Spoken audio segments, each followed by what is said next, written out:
Amma 7th anniversary Dhamaka offers. Shop 599, win 777 exclusive prizes. WhatsApp లో order చేయండి, gift పట్టండి. తమిళనాట కొత్త ప్రభుత్వం కొలువుదీరింది. నిన్నటి వరకు వెండి తెరపైన వెలిగిన విజయ్ ఇప్పుడు సీఎంగా రాజకీయాల్లో రాణించబోతున్నారు. ఈ పరిణామాలు జరిగిన క్షణం నుంచి తెలుగు రాజకీయాల్లో కూడా ఒకటే చర్చ నడుస్తుంది. ఒక కంపారిజన్ పదే పదే వినిపిస్తుంది.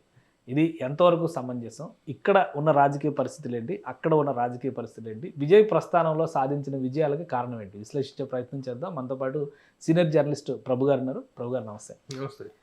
ప్రభు గారు, విజయ్ ప్రభుత్వం ఏర్పడింది. ఒక చిన్న చిన్న సంక్షోభాలు, చిన్న చిన్న అడ్డంకులు ఆటంకాలు దాటేసి ప్రభుత్వాన్ని ఏర్పాటు చేశారు. తమిళనాడులో సినీ నటులు లేదా సినీ రంగానికి చెందిన వాళ్ళు రూల్ చేయడం అనేది కొత్త కాకపోయినా కానీ విజయ్ మాత్రం ఒక కొత్త దారి వేశాడు అనేటువంటి అభిప్రాయం వస్తుంది. ఏం చెప్తారు మీరు? అభినందించాల్సినటువంటి విజయం ఇది. 60 సంవత్సరాల పాటు ద్రవిడ ప్రభుత్వాల ఇదిలో నుంచి కొత్తగా ఒక శక్తి థర్డ్ ఫోర్స్ లాంటిది వచ్చేసి అద్భుత విజయాన్ని సాధించి, అఫ్కోర్స్ మ్యాజిక్ ఫిగర్కి దగ్గరగా లేకపోయినప్పటికీ కూడా, రాగలేకపోయినప్పటికీ కూడా ఒక సంపూర్ణ విజయంగానే దాన్ని అభినందించాలి. అతని విజయం, అతను ఫస్ట్ టైం ద్రవిడేతర పార్టీ అనేటువంటిది తమిళనాడులో ఆవిర్భవిస్తాం అనేటువంటిది గొప్ప విషయం, అభినందించాల్సిన విషయం. ఇక్కడ కంపారిజన్ ఆ రోజు రిజల్ట్ వచ్చిన రోజు నుంచి ప్రభుత్వం ఏర్పాటయ్యా ఇప్పుడు ఆయన ప్రమాణ స్వీకారం చేసినాక కూడా పవన్ కళ్యాణ్ గారితో పోలిక ఎంతవరకు సమంజసం? ఇద్దరి పోలిక అనేది పోలిక చేయటం కొన్ని విషయాల్లో ఒకరి గురించి పోలిక అనేటువంటిది ఒక ఈక్వల్ ఈజీ. ఒకే టైంలో ఆల్మోస్ట్ ఆల్ ప్యారలల్గా కెరీర్ స్టార్ట్ చేశారు, అద్భుత విజయాలు సాధించారు, నెంబర్ 1 స్థాయికి వెళ్ళారు. అంతవరకు అభినందనపూర్వకమైనటువంటి విషయాలు అభినందిద్దాం. అంతేగాని ఈ ట్రోలింగ్ ఏంటి అసలు? ఆ కంపారిజన్లో ఈ పిచ్చి ట్రోలింగ్ ఏంటి? ఒకరిని అభినందించాలి, ఒకరిని పొగట్టం అంటే పక్క వాళ్ళని పచ్చి తిట్లు తిట్టడమా? పచ్చి దారుణమైనటువంటి లాంగ్వేజ్తో కంపేర్ చేస్తూ మాట్లాడటమా? అదేమి పోలిక, అదేమి విశ్లేషణ? చాలా బ్యాడ్. కానీ అంటే నిన్న మొన్నటి వరకు పవన్ కళ్యాణ్ గారు 100% స్ట్రైక్ రేట్ ఎవరో సాధించినది దక్షిణాదిలో ఈ మధ్య కాలంలో సినీ నటులు ఎవరో సాధించిన విజయం అని పొగిడారు. విజయ్ గారి గెలుపు వచ్చిన తర్వాత పవన్ కళ్యాణ్ గారి విజయం చిన్నదైపోయిందా, చిన్నపోయిందా? ఎట్లా పోతుంది అసలు? ఆ పవన్ కళ్యాణ్ కొన్ను విజయ్ సక్సెస్కి, పొలిటికల్ కెరీర్కి కంపారిజన్ ఎలా చేస్తారు? అసలు ఏ విధంగా అతను చూడ నెంబర్ 1 అక్కడ వీళ్ళు చెప్పేటువంటి మెయిన్ ఏంటంటే ఎవరితో పెట్టుకోవడం, సోలోగా వస్తా, సోలోగా సక్సెస్ కొట్టాడు, సోలోగా విజయ్ సక్సెస్ కొట్టాడని. నిజంగా కూడా చాలా జాతీయ పార్టీ కానీ వీళ్ళు కానీ పొత్తుల కోసం విపరీతంగా ప్రయత్నించిన అతను ఒకటిగానే పోవడానికి ప్రయత్నించుకున్నాడు, సాధించాడు. అంతవరకు అభినందిద్దాం. ఇక్కడ పరిస్థితులు అది కాదు కదా. ఇక్కడ ఒక్కడిగా పోవటానికి ఉన్నటువంటి పరిస్థితులు లేవు. ఇక్కడ రాష్ట్రం విడిపోయింది, ఆంధ్రప్రదేశ్ అనేటువంటి దాంట్లో వచ్చిన తర్వాత, ఏర్పడిన తర్వాత ఉన్నటువంటి పరిణామాలు, రాజకీయ పరిస్థితులను పరిగణలోకి తీసుకున్నట్లయితే సోలోగా వచ్చేటువంటి అవకాశాలు, పోనీ సోలోగా వచ్చి చూశారుగా, వచ్చినప్పుడు జరిగినటువంటి రిజల్ట్ ఏంటి? 2 చోట్ల పోటీ చేస్తే 2 చోట్ల ఓడిపోయినటువంటి పరిస్థితులు ఉన్నాయి. ఎక్కడైనా ఆయా రాష్ట్రాల్లో ఉన్నటువంటి రాజకీయ పరిస్థితుల నేపథ్యంలో మాత్రమే నిర్ణయాలు తీసుకోవటం జరుగుతుంది తప్ప సోలోగా పోవాలి, పోతేనే వీరుడు, సోలోగా సాధిస్తేనే వీరుడు అనేటువంటి పిచ్చి ఊహలు, పిచ్చి విశ్లేషణలు కరెక్ట్ కాదు అది. కానీ ఇంకొకటి, చిరంజీవి గారితో కూడా ప్రజారాజ్యం పార్టీ మరి సోలోగానే వచ్చింది. అప్పుడు పరిస్థితులు, పరిణామాలు చూసాం మనం. చిరంజీవి గారు కూడా సాధించలేని విజయం ఇప్పుడు విజయ్ సాధించాడు. దీనికి కూడా పోలిక చేస్తున్నారు. ఏంటి అప్పుడు అసలు రాజకీయంగా మీరు చాలా కాలం చెన్నైలో ఉన్నారు, అక్కడ ఉన్న సినిమా ఇండస్ట్రీ ఎలాగో మీకు పరిచయం ఉంటుంది, దాంతోపాటు రాజకీయ పరిస్థితులు కూడా మీరు గమనించి ఉంటారు. ఎందుకంటే సినిమా రాజకీయం చెన్నైలోనే ఫస్ట్, తమిళనాడులోనే మిక్స్ అయి ఉండడం అనేది ఫస్ట్ అక్కడి నుంచే స్టార్ట్ అయింది. ఆ రెండింటితో పోల్చి చూసినప్పుడు తెలుగు రాష్ట్రాల్లో సినిమా కల్చరు, సినిమా నటుల ఆరాధన, తమిళనాడులో ఉండేటువంటి పరిస్థితులు ఏంటి తేడా? ఇది అందరి సినిమా వాళ్ళకి అన్ని సందర్భాల్లో అన్ని విషయాలు కలిసి వచ్చేలాగా ఉండదు కదా పరిస్థితి. అక్కడ తమిళనాడులో కూడా సినిమా వాళ్ళు రాజకీయాల ప్రమేయం ఉంది, రాజకీయాలు సినిమా వాళ్ళే అక్కడ రాజకీయాలు నడిపిస్తున్నారు అనేటువంటిది చరిత్ర. అయితే ఒక థంపింగ్ హిట్ అనేటువంటిది, మెజారిటీస్ అనేటువంటి కానీ థంపింగ్ విజయం సక్సెస్ అనేటువంటిది ఎవరెవరికి వచ్చింది? అక్కడ ఒక ఎంజీఆర్ ఒక ప్రభంజనంగా వచ్చారు, ఇక్కడ చిరంజీవి గారికి దానికి పోలిక చేసి, ఇక్కడ మనకు తెలుగులో రామారావు గారు ఒక ప్రభంజనంలాగా వచ్చారు. అప్పటి పరిస్థితులు వేరు. ఎంజీఆర్ 19 దీంట్లో పార్టీ ఏర్పాటు చేసిన రోజున 77లో అధికారంలోకి, ముఖ్యమంత్రిగా అధికారంలోకి వచ్చినప్పుడు రాజకీయ పరిస్థితులు, పరిణామాలు వేరు. అది డిఎంకే అనేటువంటిది ఒక వంతుల వారీగా వచ్చినటువంటి పరిస్థితి. ఆయన ఎప్పుడైతే ముఖ్యమంత్రి అయ్యారో, పార్టీ ఏఐడిఎంకే స్థాపించి ముఖ్యమంత్రి అయ్యారో, అప్పటి నుంచి చనిపోయేదాకా కూడా 10 మధ్యలో ఒక 4 నెలలు ఏదో అనారోగ్యంగా అమెరికా పోయినప్పుడు తప్పితే మిగతా టైంలో అంతా ఆయన ముఖ్యమంత్రిగానే కొనసాగారు. ఇక్కడికి వచ్చిన తర్వాత రామారావు గారి చూస్తే అదొక పరిపూర్ణ విజయం, సంపూర్ణ విజయం, ఘన విజయం, చారిత్రాత్మక విజయం రామారావు గారిది. ఈ కంపారిజన్స్కు చిరంజీవి గారు వచ్చినటువంటి సందర్భం, చిరంజీవి గారు నేనేం చెప్తానంటే, ప్రజాబాహుల్యంలో మ్యాట్నీ ఐడాల్స్గా ప్రజలను విశేషంగా ప్రభావితం చేసి అభిమానులను సాధించుకున్నటువంటి వాళ్ళలో రామారావు గారి తర్వాత అంత ప్రజాదరణ ఉన్నటువంటి ఒక మ్యాట్నీ ఐడాల్ చిరంజీవి గారు. కానీ ఎవరికి రాజకీయంగా సినిమా పరంగా ఎంత ఇది ఉన్నప్పటికీ కూడాను రాజకీయ పరిస్థితులు కూడా అనుకూలించాల్సినటువంటి అవసరం ఉంది. ఆ రోజున రామారావు గారు పార్టీ పెట్టినప్పుడు 40 సంవత్సరాల కాంగ్రెస్ పాలనతో విసిగి వేసారిపోయినటువంటి ప్రజలు ఒక అద్భుత ప్రత్యామ్నాయం దొరికింది అనేటువంటి దీంతో రామారావు గారిని ఆ స్థాయిలో అద్భుతంగా నిలబెట్టారు. పరిస్థితులు చాలా గొప్పగా అనుకూలించినాయి. అలాగే ఎంజీఆర్ పార్టీ పెట్టినప్పుడు ఆయనకు అనుకూలించినటువంటి పరిస్థితులు కూడా అలాగున్నాయి. కానీ చిరంజీవి గారు పార్టీ పెట్టినప్పుడు పరిస్థితులు చాలా చాలా చాలా ప్రతికూల పరిస్థితులు, ప్రతికూల వాతావరణంలో పార్టీ పెట్టారు చిరంజీవి గారు. ఒకవైపు చంద్రబాబు నాయుడు గారు అనేటువంటి ఒక జైంట్, మరొక వైపు రాజశేఖర రెడ్డి గారు అనేటువంటి ఒక జైంట్, తర్వాత మరలా ఇటువైపు కేసీఆర్, తెలంగాణ ఉద్యమం, ఏ రూపేణా చూసుకున్నప్పటికీ కూడా ఇది రాజకీయపరమైనటువంటి అవగాహన లోపం, కొంత అవగాహన లోపం ఉంది. మోరెవర్ టైం సరిపోకపోవటం, తీసుకున్న నిర్ణయం అనేటువంటిది కేవలం 8 నెలల కాలంలోనే అధికారంలోకి ఎలక్షన్స్ రావటం, వీటన్నిటి కారణంగా చిరంజీవి గారికి వచ్చినటువంటి విజయం అనేటువంటిది కంపేర్ చేయలేము దాన్ని. కానీ ఒకటి ఇక్కడ ఏమంటారంటే, విజయ్ గారి గెలుపుకి సంబంధించి ఎవరైతే అభిమానులు ఆయనతో ఉన్నారో వాళ్ళందరినీ ఆయన హక్కును చేర్చుకున్నారు.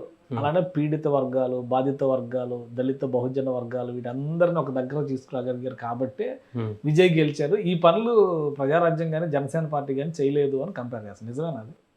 కొంతవరకు అభిమానులను చేర్చుకోలేకపోవటం. ఎందుకంటే ఇప్పుడు చిరంజీవి గారు పార్టీ పెట్టినప్పుడు అభిమానులు వాళ్ళకి ఇచ్చినటువంటి అవకాశాలు చాలా తక్కువ, లేవు, ఆల్మోస్ట్ ఆల్ ఇవ్వలేదు.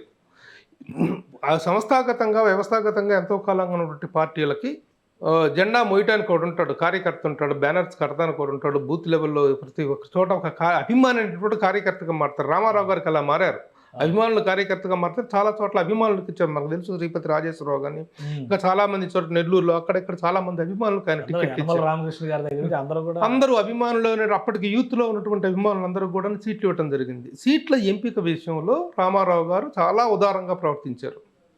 అలాగే ఇప్పుడు విజయ్ కూడా చాలా ఉదారంగా, ఎవరెవరికంటే ఇప్పుడు నీ పేరు మీదనే గెలుస్తున్నారు, నీ గ్లామర్ మీదనే గెలుస్తారు అనేటువంటి నమ్మకం ఉన్నప్పుడు ఎవరికి ఇస్తావో, ఏ అభిమానులకు ఇస్తావో, అభిమాని అనేటవాడు కార్యకర్తగా మారి జెండా కట్టాలి. కానీ అది ఇక్కడ మిస్ అయిపోయింది, అది జరగలేదు. ఎందుకు జరగలేదు అనేటువంటిది అప్పటి పరిస్థితులు, వాళ్ళ నిర్ణయాలు. ఇప్పుడు పరిస్థితులు చూడొచ్చు కదా, జనసేన పార్టీ ఆ దిశగా జనసేన పార్టీ ఆ ప్రయత్నాలు చేసి జనసేన చేస్తుంది కదా. మరి జనసేన చేయకపోతే ఈ రోజున ఇప్పుడు గెలిచినటువంటి 22 మంది కానీ ఆల్రెడీ జనసేనలో కార్యకర్తలుగా ఉన్న అభిమానులందరూ కూడాను పొలిటికల్గా ఒక ఆస్పైరింగ్ పొజిషన్లో ఉన్నారు. ఇది రియలైజ్ అయింది జనసేన పార్టీ. ప్రజారాజ్యం పార్టీ విషయంలో ఆ నిర్ణయాలు తీసుకోవడానికి కూడా అవకాశాలు లేనటువంటి హేస్టీ మూమెంట్ అది. కాబట్టి ఆ ఫలితం అనేటువంటిది అలా వచ్చింది. అది కానీ as a leader Vijay, Pawan Kalyan వీళ్ళిద్దరిని కంపేర్ చేయొచ్చు ఇప్పుడు పొలిటికల్గా? ఇప్పుడిప్పుడే ప్రస్థానం స్టార్ట్ అయింది విజయ్ది. పవన్ కళ్యాణ్ గారు ఆల్రెడీ ఒక 10 ఏళ్ల నుంచి ఆయన లీడర్షిప్ ఏంటంటే పార్టీలో చూస్తారు, ఒక 2 ఏళ్ల నుంచి గవర్నమెంట్లో చూస్తున్నారు. ఈ ఇద్దరిని కంపేర్ చేయొచ్చా? ఏ విధంగా కంపేర్ కావాలి? మీకు ఇద్దరు స్టార్స్ కంపారిజన్ కావాలా? ఇద్దరు స్టార్స్ పనితీరు విషయంలో ఇద్దరిని కంపేర్ చేయొచ్చు. స్టార్స్ ఆల్రెడీ మీరు కంపేర్ చేశారు, పొలిటికల్ పనితీరు విషయంలో ఇద్దరిని కంపేర్ చేయొచ్చా? ఈయన పనితీరు అనేటువంటిది 10 సంవత్సరాల నుంచి కనిపిస్తుంది. కింద పడ్డాడు, దెబ్బలు తిన్నాడు, ఎదురు దెబ్బలు తిన్నాడు, పోరాటం చేశాడు. తను 10 సంవత్సరాల పాటు 2 చోట్ల ఓడిపోయినటువంటి వ్యక్తి ఎంత ఆత్మవిశ్వాసాన్ని కూడగట్టుకుంటే మళ్ళీ ఈ లెవెల్కి వచ్చేసి 100% స్ట్రైక్ రేట్ సాధించగలుగుతారు. ఈ రోజున డిప్యూటీ సీఎంగా తను చేసినటువంటి కార్యక్రమాలన్నిటి తెలుసు కనిపిస్తూనే ఉంది కదా. ఈ మధ్యకాలంలో చిన్న హెల్త్ అప్సెట్ వల్ల మళ్ళీ జనంలోకి వెళ్ళకపోవడం జరిగింది తప్ప అతని స్థాయి వేరు, పవన్ కళ్యాణ్ స్థాయి వేరు. విజయ్ ఇప్పుడు కొత్తగా వచ్చాడు, ఉదయించిన కిరణం. ఆ కిరణం ఎంతవరకు వస్తుందో, ఎంతవరకు ఇది అవుతుంది అనేటువంటిది చూసుకుందాం. ఇది 10 సంవత్సరాల పాటు అనుభవంలో దాంట్లో ఎలాంటి ఆవేశంలోంచి పవన్ కళ్యాణ్ బయటకు వచ్చారో, ఎలాంటి పరిస్థితుల్లోంచి బయటకు వచ్చారో, అన్నయ్య పెట్టిన పార్టీ ఆశించిన విజయాన్ని సాధించిన నేపథ్యంలో అన్నయ్యతో కూడా కొంతమేరకు విభేదించి బయటకు వచ్చేసి ఒక పార్టీ స్థాపించి ఈ రోజున రాష్ట్రం 3 సార్లు కనుక తెలుగుదేశం కూటమి ప్రభుత్వం అనేటువంటిది, తెలుగుదేశం ప్రభుత్వం అనేటువంటిది అధికారంలోకి రావడానికి పరోక్ష కారకుడు, ప్రత్యక్ష కారకుడుగా నిలబడ్డ వ్యక్తి ఎవరు? పవన్ కళ్యాణ్. ఆ విషయాలను విశ్లేషించుకొని మాట్లాడాలి తప్ప, ఈ వచ్చిన రిజల్ట్ను బట్టి చూసుకో, విజయం చూసుకో, నీకే అంటే విజయ్ నడిపించిన విధానం, విజయ్ కూటమి కట్టిన విధానం, రావాల్సిన మెజారిటీ లేకపోయినా కానీ పార్టీలు అన్ని తెచ్చుకుని తన పక్కన పెట్టుకునే అది చివరి మూమెంట్లో ఒక విషయం చెప్పమంటారా? అది చివరి మూమెంట్లో ఎవరైనా పొత్తుకు రావాల్సిన పరిస్థితే అక్కడ. పొత్తుకు రాని పరిస్థితుల్లో విజయ్ని కాదని చెప్పేసి రేపొద్దున అసెంబ్లీలో బలాన్ని నిరూపించుకోవాల్సినటువంటి అవకాశం గవర్నర్ ఇచ్చి తీరాల్సిందే. అది ఒక వారం రోజుల పాటు జరిగినట్టు. ఇప్పుడు కేరళలో ఏం జరుగుతుంది, ముఖ్యమంత్రి ఎవరో కూడా తేల్చుకునే పరిస్థితి కనిపిస్తుంది అక్కడ, కాంగ్రెస్. కాబట్టి ఇది ఒక వారం రోజుల ఇదే తప్ప దీన్ని మనం పెద్ద పరిగణలోకి తీసుకోవాల్సిన అవసరం లేదు.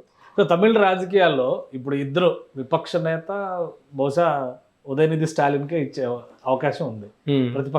ప్రధాన ప్రతిపక్ష నేత, అవును, ముఖ్యమంత్రి, సినిమా హీరో, ఆయన ఒక హీరో, ఈయన ఒక హీరో. వీళ్ళిద్దరి మధ్య వారు ఉంటుంది. అసెంబ్లీ అంతా కూడా ఫిలిం స్టార్స్ క్యాంపెయిన్ కేంద్రంగా మారుతుంది అటువంటి ఒక టాపిక్స్ కొన్ని వైరల్ అవుతున్నాయి. నిజంగా అట్లాంటి పరిస్థితి ఉంటుందా? రాజకీయ వైరుధ్యాలతో నడిచేటువంటి తీరే ఉంటుందా, లేదా సినిమా గ్లామర్ ఇవన్నీ కూడా దీనికి యాడ్ ఆన్ అవుతాయా? సినిమా వాళ్ళు ఏది మాట్లాడడానికి గ్లామర్గానే ఉంటుంది. ఇద్దరు ముఖ్యమంత్రి, ప్రధాన ప్రతిపక్ష నేత, ఇద్దరు కూడా సినిమా స్టార్స్ కావటం అనేటువంటిది ఒక విచిత్రమైనటువంటి ఒక పరిస్థితి, ఒక ఎప్పుడు అనుభవంలోకి రానటువంటి ఒక పరిస్థితి. చూడొచ్చు, అతను కూడా రాజకీయ పరిణితి కలిగిన వాళ్ళే. అయితే అక్కడ సనాతన ధర్మాన్ని అతను విమర్శించి తెచ్చిపెట్టుకున్నటువంటి కర్మ తప్పితే స్టాలిన్కి అయితే ఈ పరిస్థితి ఇంకొకలాగా ఉండుండేది.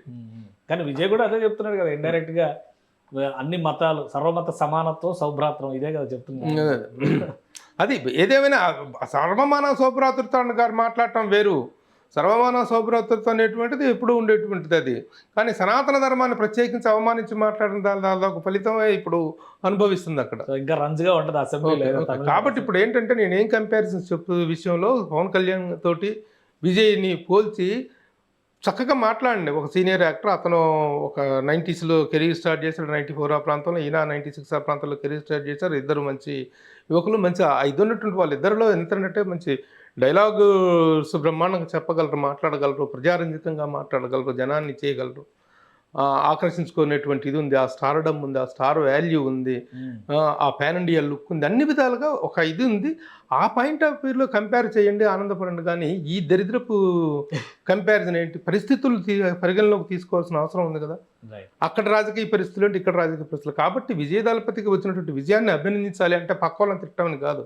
అట్లా అనుకుంటే ఎవరికంటే గొప్ప అని చెప్పి మాట్లాడాలి. రజనీకాంత్ కంటే గొప్పడు విజయ దళపతి అని చెప్పాలా? మా కమల్ హాసన్ కంటే గొప్పడా?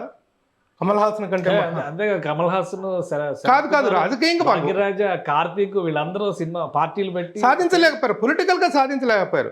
అంత మాత్రాన వాళ్ళకి కంపేర్ చేసి వాళ్ళు చేత రజనీకాంత్ ఎందుకు పనికిరాడు? మరి అట్లా అనుకుంటే రజనీకాంత్తో పోల్చాలిగా. అసలు కమల్ హాసన్తో ఎందుకు పోలుస్తున్నారు? మన పవన్ కళ్యాణ్తో ఎందుకు పోలుస్తున్నారు? రజనీకాంత్ కదా పార్టీ పెడతానని చెప్పేసి వచ్చాడు. కమల్ హాసన్ పెట్టాడు, అదే అయిపోయాడు. నీ కంపారిజన్ తమిళనాడులో అక్కడ చేయాలి కానీ పవన్ కళ్యాణ్తో కంపారిజన్ ఏంటి అసలు? ఏ విధంగా పవన్ కళ్యాణ్ కంపేర్ చేసి మాట్లాడతారు? ఆ ట్రోలర్స్ కన్నా బుద్ధి జ్ఞానం ఉందా? అసలు కంపేర్ చేసేదానికి మధ్యలో పవన్ కళ్యాణ్ ఏదో సపోర్ట్ చేస్తున్నామని కాదు. వ్యక్తిగతంగా ఒక వ్యక్తిని విమర్శించేటప్పుడు ఆ విమర్శకు కూడా కొన్ని హద్దులు ఉంటాయి, కొన్ని పరిమితులు ఉంటాయి. ఆ పరిమితులను దాటిపోయి ఆ కుటుంబ సభ్యులను కూడా అలాగే ట్రోల్ చేసేటువంటి దౌర్భాగ్య పరిస్థితి. డైరెక్ట్గా ప్రధానమంత్రి ఇంటికి వెళ్ళిపోయి కూర్చొని అరగంట సేపు కూర్చొని కుటుంబ సభ్యుల్ని, పిల్లలందరినీ ఆప్యంగా పలకరించిపోయినటువంటి నేపథ్యము ఆ ఇది ఉన్నటువంటి వ్యక్తి పవన్ కళ్యాణ్ అయితే అతన్ని పట్టుకొని ఈ సిల్లీ కంపారిజన్ తోటి నోటికొచ్చినట్టు మాట్లాడటం అనేటువంటిది సమంజసం కాదు, కరెక్ట్ కాదు. విఘ్నత కలిగిన వాడు ఎవడో అలాంటి ఒక పిచ్చి కంపారిజన్ చేయడు. రైట్. థ్యాంక్ యూ ప్రభు గారు విశ్లేషణ అందించడం. ఇది తమిళనాడు రాజకీయాలు రాబోయే రోజుల్లో రంజుగా మారబోతున్నాయి. అటు విపక్ష నేత, ఇటు సీఎం కూడా సినిమా రంగానికి చెందిన వారు కావడం ఆసక్తికరమైనటువంటి అంశం. అలానే కంపారిజన్ చేసేటువంటి విషయంలో పవన్ కళ్యాణ్ కానీ లేదా తెలుగు రాష్ట్రాలకు చెందినటువంటి వ్యక్తులు కానీ వీళ్ళ నేపథ్యం వేరు, తమిళనాడు నడుస్తున్నటువంటి రాజకీయం వేరు, వ్యక్తిగతమైనటువంటి అంశాలను దృష్టిలో పెట్టుకుని ఇలాంటి ట్రోల్స్ చేయడం సమంజసం కాదని ప్రభు గారు అంటున్నారు. ఇది స్పెషల్ డిస్కషన్. Keep watching.